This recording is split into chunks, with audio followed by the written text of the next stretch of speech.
By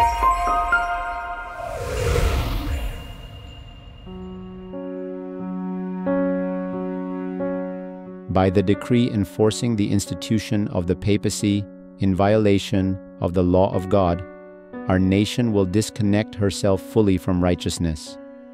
When Protestantism shall stretch her hand across the gulf to grasp the hand of the Roman power, when she shall reach over the abyss to clasp hands with spiritualism, then we may know that the time has come for the marvelous working of Satan and that the end is near. Hello everyone, selamat berjumpa kembali dalam pembelajaran kebenaran firman Tuhan. Video ini adalah video ketiga yang adalah terakhir dari pelajaran seri The King of the North. Di bagian pertama dan kedua kita bandingkan tulisan Uriah Smith dengan tulisan-tulisan Roh Nubuat, dan kesimpulannya sangat berbeda. Karena Uriah Smith kesimpulannya ialah Raja Utara itu adalah Turkey, sementara tulisan Roh Nubuat William Miller dengan Josh Eilidge mengatakan bahwa itu adalah kuasa kepausan, the papacy. Jadi pertanyaannya, apakah penting sekali untuk tahu siapa Raja Utara? Apakah kalau salah tidak ada konsekuensinya? Di pelajaran ketiga ini kita akan lihat apa konsekuensinya kalau kita salah mengerti tanda daripada siapa Raja Utara ini sesuai dengan apa yang ditulis di Alkitab dan di tulisan-tulisan Roh Nubuat. Kita mulai di Lukas 17 ayat 26 dan 27. Sebagaimana di zaman Nuh, demikian juga akan terulang kembali di zaman sebelum kedatangan Tuhan Yesus di awan-awan nanti. Artinya apa yang terjadi di zaman Nuh terulang kembali sebelum Kristus datang di awan-awan nanti. Apa yang mereka lakukan di zaman Nuh sebelum air bah atau sebelum banjir seluruh dunia? Mereka makan, minum, menikah, membangun, menanam, dan tentu saja semua itu nggak ada salahnya. Tetapi salahnya ialah karena mereka nggak tahu bahwa sudah mau datang air bah, mereka semua dibinasakan karena mereka mereka punya kegiatan hari-hari. Seakan-akan apa yang dikabarkan Nuh untuk 120 tahun lamanya tidak akan terjadi.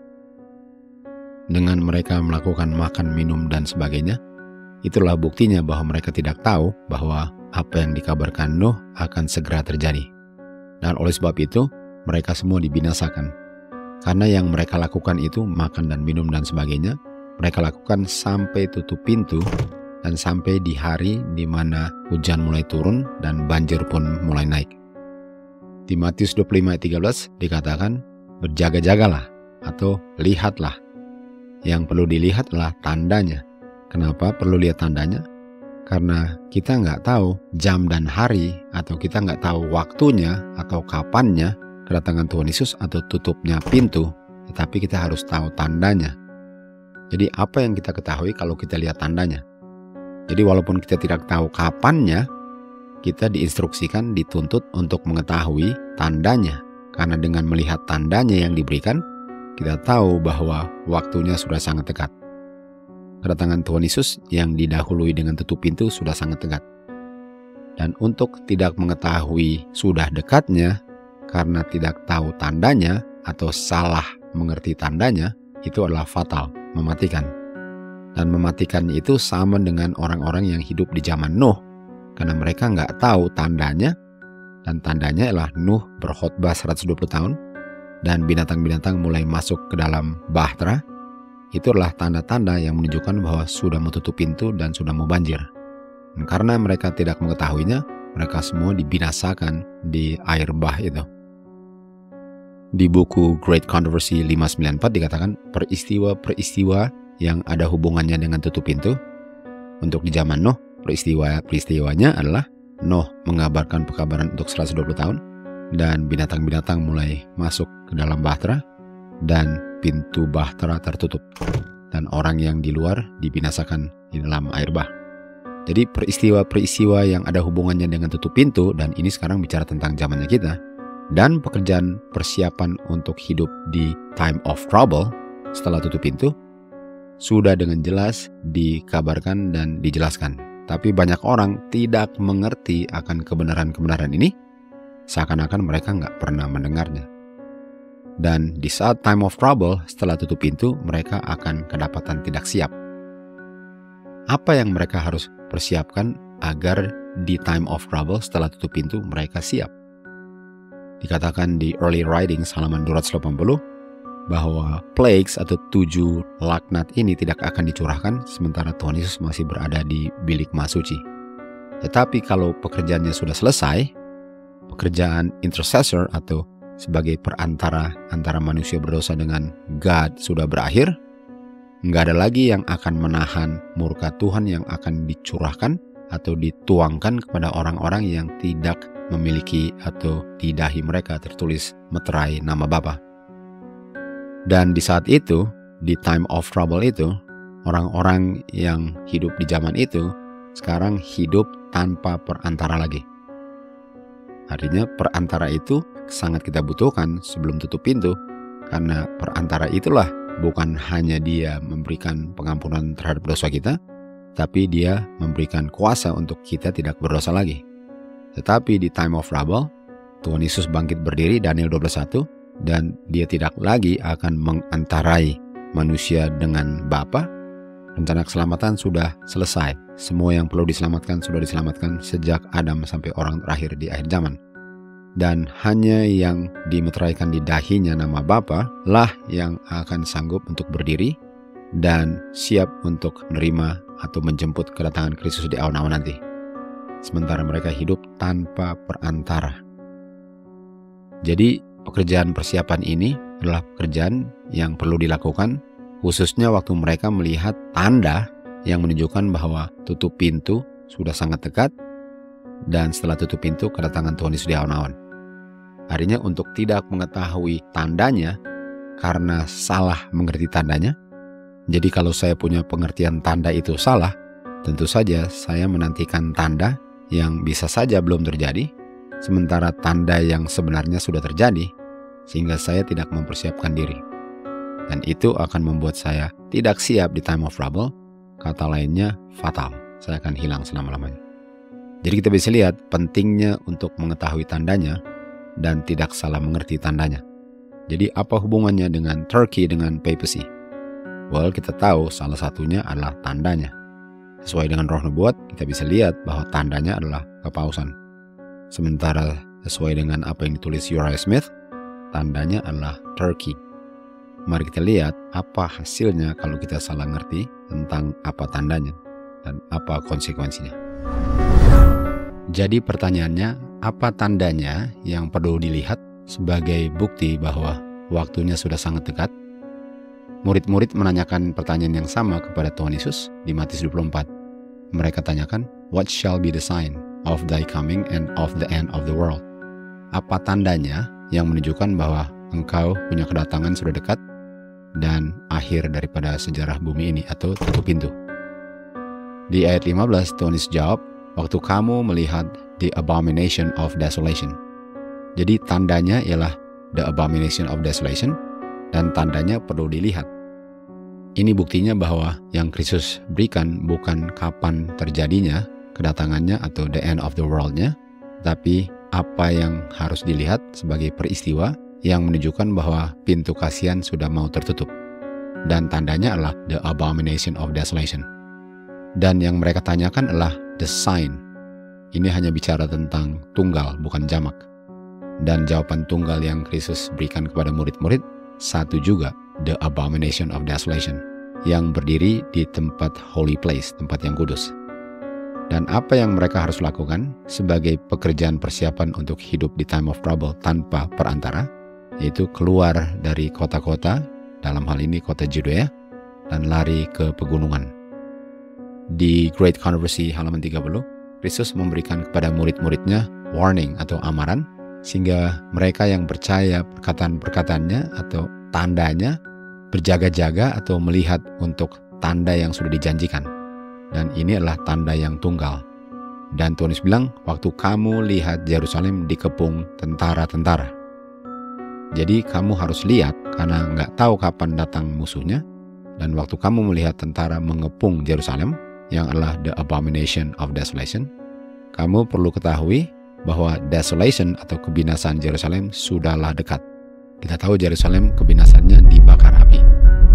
Dan biarlah mereka yang berada di Judea flee to the mountains, sama dengan di Matius 24 ayat 16. Ini yang mereka harus lakukan dan harus tinggalkan tempat itu. Lukas 21 ayat 20 dan 21. Dan setelah Jenderal Sestius dari Kerajaan Roma mengepung kota itu, tanpa diketahui apa alasannya mereka meninggalkan kota Yerusalem yang mereka kepung. Dan inilah tandanya di mana mereka perlu keluar dari kota itu sebelum Titus tahun 70 AD datang dan membinasakannya dan membakar kota itu. Desolation. Jadi tanda yang sudah dijanjikan telah diberikan kepada orang-orang Kristen yang menunggu tandanya. Dan tandanya adalah the abomination of desolation. Kita tahu nubuatan ini atau tanda yang diberikan ini berlaku untuk murid-murid sebelum tahun 70 AD dan bagi kita yang hidup di akhir zaman sebelum kita memasuki the time of trouble. Di Great Controversy halaman 370 diajarkan untuk mengabaikan amarannya atau untuk menolak atau tidak mau tahu kapan kedatangannya atau tutup pintu sudah dekat. Dan untuk tahu sudah dekatnya ialah untuk melihat tandanya, dan tandanya adalah the abomination of desolation. Itu akan menjadi sangat fatal bagi mereka, sebagaimana orang-orang yang hidup di zaman Nuh. Karena mereka tidak mengetahui tandanya, mereka pun dibinasakan di air bah itu. Jadi penting sekali untuk tahu tandanya. Artinya kalau salah tanda, bisa saja saya masih menunggu tandanya, sementara tanda yang sudah diberikan sudah terjadi. Sehingga saya tidak siap untuk hidup di time of trouble, karena saya bisa saja masih menunggu tandanya. Di Great Controversy halaman 25, Tuhan Yesus memberikan amaran kepada murid-murid. Waktu kamu melihat the abomination of desolation yang dibilang oleh Daniel, berdiri di tempat yang kudus, dan yang roh nubuat klarifikasi apa yang dimaksudkan Tuhan Yesus, untuk kamu melihat standar atau bendera daripada kuasa Roma yang idolatrous, di set up di samping tembok Yerusalem, itulah tandanya untuk tinggalkan kota itu. Dan amaran tanda yang perlu dilihat harus dengan segera di-obey, ditaati dengan mereka keluar dari kota itu tanpa delay, tanpa menunda-nunda waktu. Karena orang yang tidak keluar dari kota itu, karena mereka tidak tahu tandanya, dan bisa saja di akhir zaman, tandanya bukan apa yang Tuhan Yesus tunjukkan, sehingga mereka sedang menunggu tandanya, sementara tandanya sedang terjadi dan mereka semua dibinasakan di kota itu karena mereka tidak tahu tandanya. Sebagaimana di Great Controversy 370, orang-orang yang tidak tahu tandanya, yang mana tanda itu menunjukkan bahwa sudah dekat tutup pintu, tahun 66 AD Sestius datang, dan 4 tahun kemudian kebinasaan Yerusalem di bawah kuasa Jenderal Titus. Semua yang tidak tahu tandanya masih berada dalam kota itu, dan mereka semua dibinasakan. Jadi tandanya adalah the abomination of desolation. Untuk murid-murid Tuhan Yesus yang hidupnya di zaman Tuhan Yesus, tandanya adalah waktu the abomination of desolation, yaitu kuasa Roma di bawah kuasaan Sestius dan Titus membinasakan kota itu.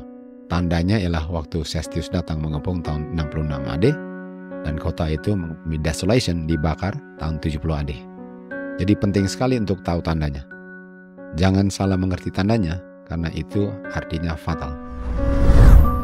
Tanda yang Kristus berikan kepada murid-muridnya adalah the abomination of desolation. Dan the abomination of desolation ini adalah tanda yang menunjukkan bahwa pintu kasihan sudah mau tertutup. Jadi pertanyaannya, apa atau siapa the abomination of desolation yang adalah tanda yang menunjukkan bahwa pintu sudah mau tertutup? Kita lihat di buku Daniel, karena Matius bilang bahwa tanda ini, abomination of desolation, ditulis oleh Daniel the prophet. Jadi di Daniel 12:11 kita lihat the abomination of desolation. Dan the abomination of desolation ini jangka waktunya adalah 1260 tahun, yang sama dengan 1 masa, 2 masa, setengah masa, atau 3,5 masa, atau 42 bulan. Dan jangka waktu 1290 ini, di dalamnya ada 1260. Waktu daily taken away, itu terjadinya tahun 508, waktu Clovis dari Franks, dia menyerang Visigoth, dan Visigoth ini adalah salah satu kerajaan Arians yang disingkirkan karena mereka tidak percaya doktrin Trinitas. Dan di situ, daily taken away, tahun 508, dan kalau kita tarik 508 sampai 1798, akhir daripada 1260, kita dapat 1290. Artinya abomination of desolation adalah kuasa kepausan. Kekuasaannya berlangsung untuk 1260 tahun. Dan di Wahyu 17:4, di sini kita lihat ada seorang wanita, dan wanita ini melambangkan gereja. Tetapi ini bukan gerejanya Kristus, bukan gereja yang murni, tapi gereja yang sudah murtad. Karena gereja ini penuh dengan abomination. Dan kekejiannya ini hasil percabulannya atau fornication. Jadi abomination of desolation ini adalah kuasa gereja, kuasa kepausan yang bercabul atau commit fornication. Dan fornication itu adalah suatu abomination di hadapan Bapa. Di ayat 5 dikatakan, di dahinya tertulis mystery, Babylon the Great, mother of harlots, dan abomination of the earth. Kita tahu misteri adalah misteri Trinitas. Itu sebabnya Herolai, Vandal, dengan Goth disingkirkan karena mereka tidak setuju dengan doktrin Trinitas. Dan kuasa ini adalah kuasa the abomination of desolation yang menganiaya umat Tuhan karena mereka tidak mau tunduk kepada dia punya undang-undang yang bertentangan dengan firman Tuhan. Ayat 16 dikatakan 10 tanduk ini adalah 10 raja, sesuai dengan ayat 12 juga. Dan 10 raja ini adalah yang mengadakan percabulan atau fornication dengan wanita ini atau gereja yang murtad ini. Dan percabulan itu adalah dia punya fornication yang adalah abomination. Jadi kuasa abomination of desolation ini adalah kuasa yang melakukan fornication dengan raja atau pemimpin-pemimpin negara di seluruh dunia. Kita lihat di ayat 16, desolation-nya adalah dibakar dengan api.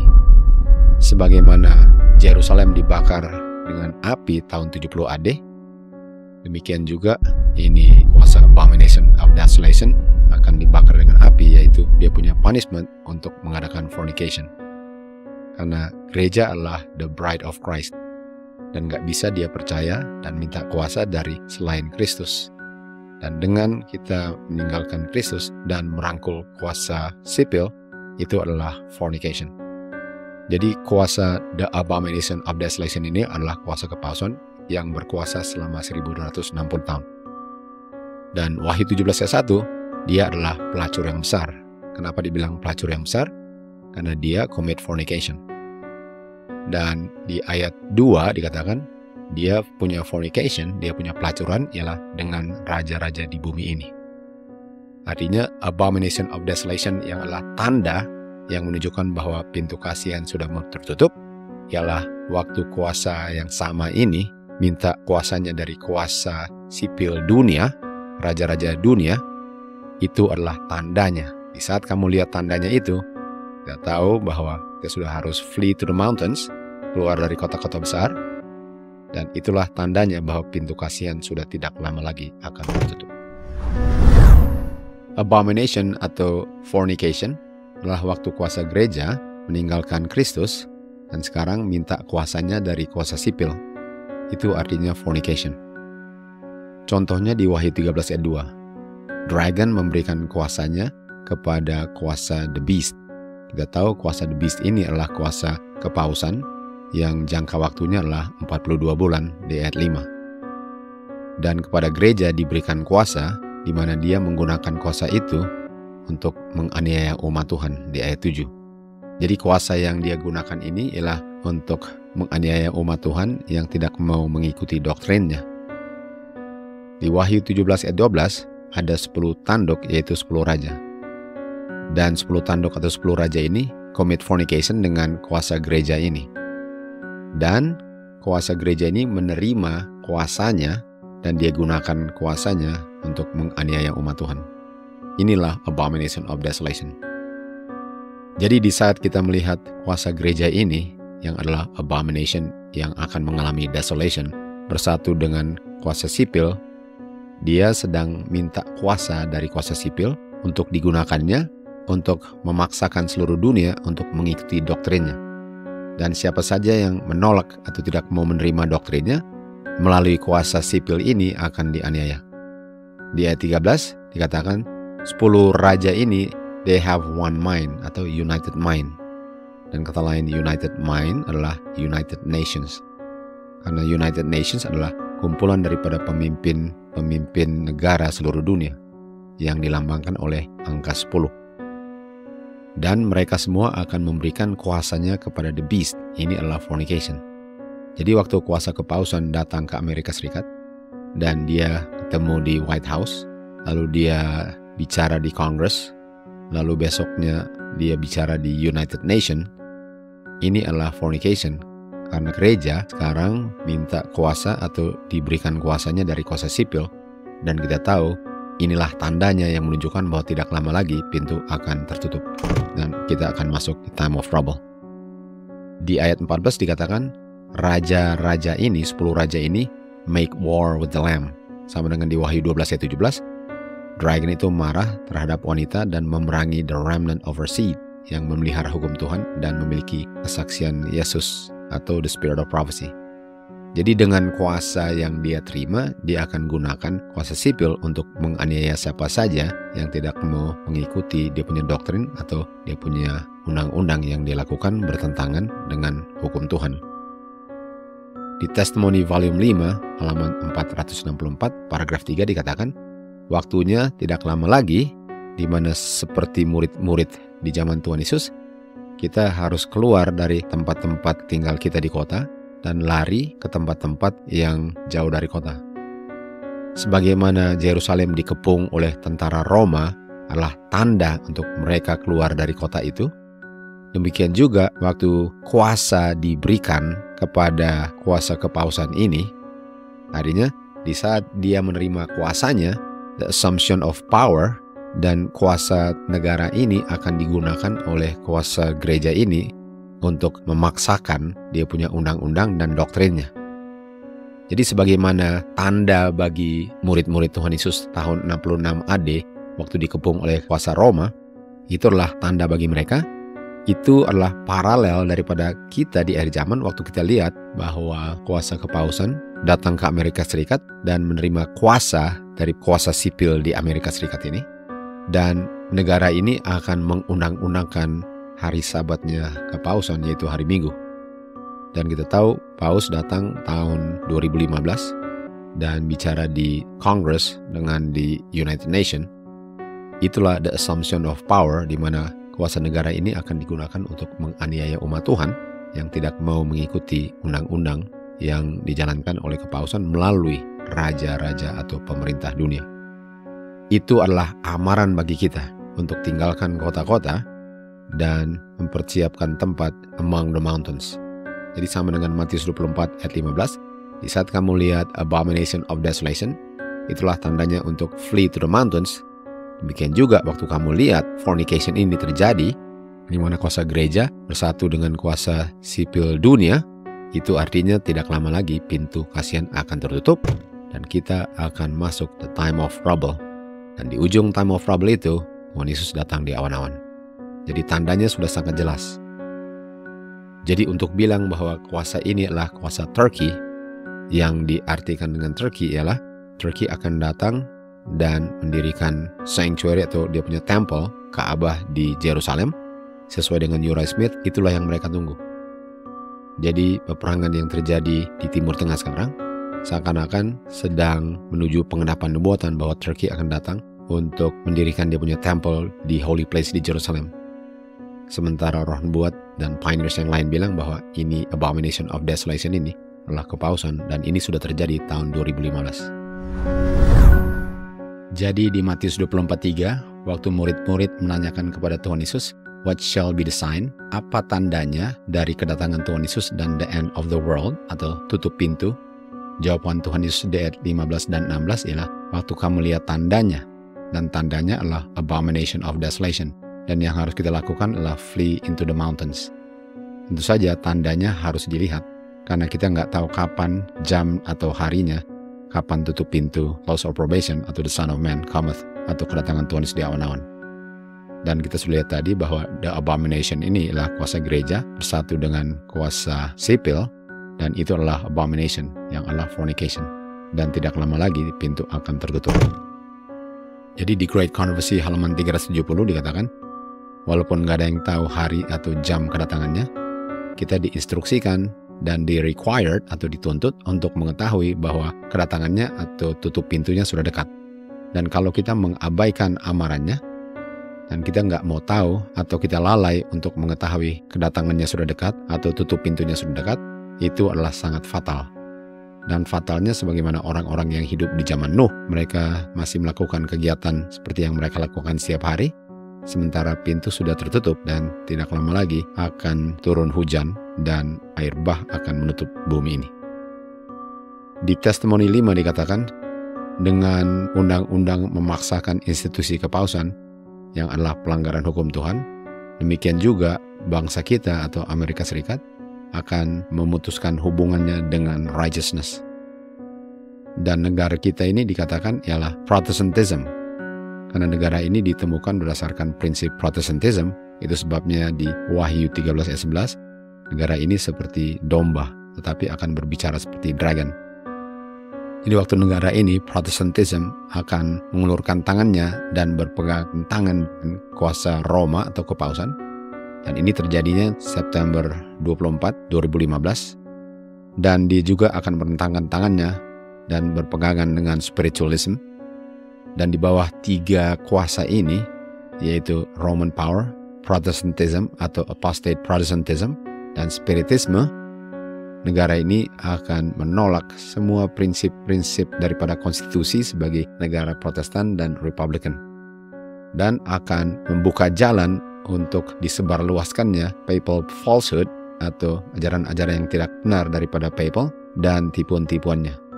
Dan di saat kita lihat itu terjadi, dan kita lihatnya September 24 tahun 2015, di saat itu terjadi, kita bisa ketahui bahwa the end is near. Sudah dekat waktunya. Jadi untuk menunggu Turki, kita harus lihat dulu Turki menyerang Yerusalem dan mendirikan dia punya temple di bukit di Yerusalem. Pengertian banyak orang adalah dia punya holy place. Sementara tanda ini, Matius 24 ayat 15, sudah digenapi tahun 2015. Jadi untuk tidak mengetahui dia punya tanda, artinya kita nggak tahu bahwa waktunya sudah dekat. Dan karena kita nggak tahu waktunya sudah dekat, kita punya pekerjaan persiapan akan lalai untuk bisa hidup di time of trouble. Di kutipan berikutnya 451 paragraf 2, sebagaimana Roma datang dengan Jenderal Sestiusnya untuk mengepung Yerusalem adalah tanda bagi murid-murid bahwa Yerusalem akan dibinasakan. Demikian juga apostasy ini, dan apostasy ini ialah waktu Protestantism berjabat tangan dengan Roman power. Jadi Amerika berjabat tangan dengan kuasa Roma, kepausan datang, dan berpegangan dengan spiritisme. Itu adalah tanda bagi kita bahwa cawan sudah mau penuh. Dan malaikat mercy sudah mau pergi atau terbang dan tidak pernah akan kembali lagi, yaitu tutup pintu. Umat Tuhan akan memasuki yang di Daniel 12 ayat 1 katakan, the time of Jacob's trouble, close of probation. Dan kalau Turki, kita nggak bisa lihat Turki, karena apa hubungannya dengan kuasa Roma, dengan Protestantism, dengan spiritisme. Sementara kalau ini adalah kuasa kepausan, kuasa Roma, ini sudah digenapi waktu Amerika merangkul tangannya kepada kepausan waktu datang. Dan spiritisme adalah kuasa gerakan Holy Spirit. Inilah gerakan Pentecostal. Mereka sangat membesarkan speaking in tongues dan semua itu, dan mujizat-mujizat. Seakan-akan mereka dikuasai Roh Kudus dan berbicara dalam tongues. Dan inilah gerakan 3 sekawannya ini. Protestantism dengan spiritisme, gerakan Pentecostalism ini, dan Roman power. Kita sudah lihat ini sudah terjadi. The abomination of desolation, tandanya sudah terjadi tahun 2015, dan kita sedang menuju tutup pintu. Karena itulah tandanya yang menunjukkan bahwa kita sudah memasuki close of probation. Jadi Raja Utara di Daniel 11 ayat 36 adalah kuasa kepausan, dan dia mengalami luka parah, tapi dia akan sembuh kembali, dan dia akan datang commit fornication. Dan kita sudah lihat fornicationnya, the abomination of desolation, dan itulah tandanya bahwa pintu sudah mau tertutup. Untuk bahan yang lebih lengkap lagi, saya anjurkan untuk kunjungi dia punya blog, di dia punya website, watchtherefore.com. Saya akan kasih dia punya link di bawah, supaya kalian bisa mempelajarinya lebih detail lagi akan topik daripada the abomination of desolation. Semoga pelajaran ini membuat kita lebih siap untuk memasuki the time of trouble. To God be the glory.